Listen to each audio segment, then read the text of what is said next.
प्रिय मुलांनो, आज आपण इयत्ता 9वी ची कविता तिफनचे प्रश्न स्वाध्याय सोडवणार आहोत। कविता क्रमांक 13। तिफन इयत्ता 9वी मराठी। स्वाध्याय प्रश्न उत्तरे।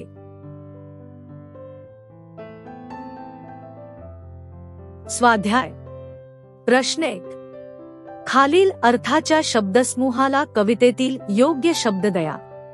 1। पेरणीसाठी लागणारे बियाणे। 2।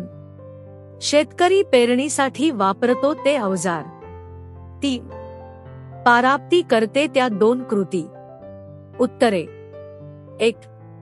भिजवाई। 2। तिफण। 3। पोटाला वटी बांधणे, झोळी काठीला टांगणे।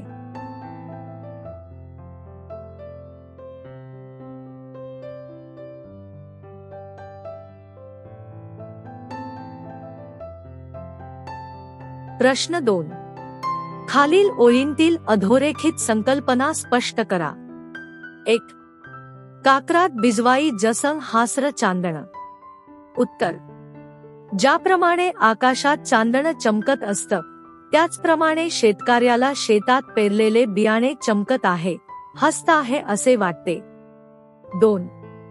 काया ढेकलात डोया हिरव सपन पाहते। उत्तर। शेतकरी भर दिवसा शेतात स्वप्न पाहत आहे। शेतकऱ्याची काळी कसदार सुपीक जमीन आहे। त्या जमिनीत हिरवगार शेत पिकवून खूप धान्य मिळवायचं त्याचं स्वप्न आहे।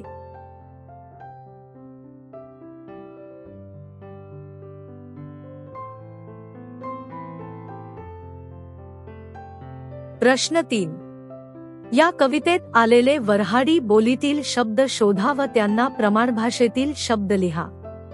उत्तर खाली दिले आहे।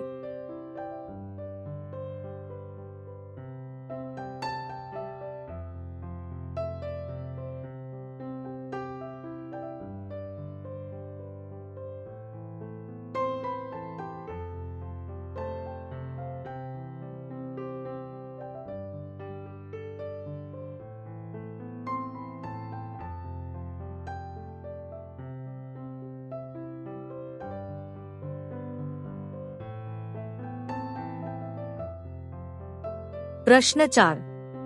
कवितेच्या आधारे खालील तक्ता पूर्ण करा। उत्तर खाली दिले आहे।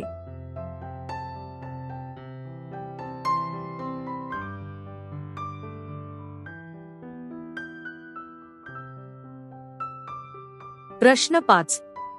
अभिव्यक्ती। 1। काटा पायात रुतते लाल रगत सांडते हिरव सपन फुलते या ओळीचा संदर्भ स्पष्ट करा। उत्तर। संदर्भ।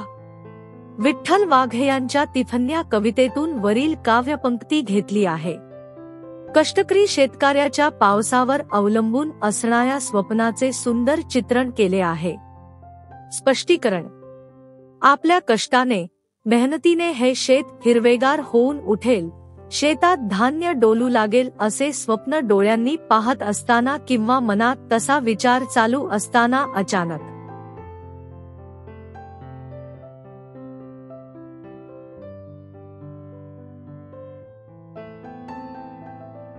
शेतकऱ्याच्या पायात काटा टोचतो।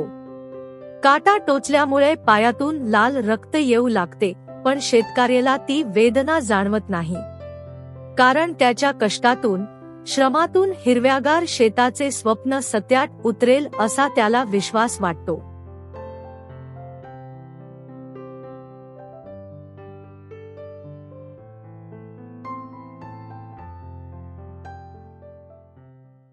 Great video.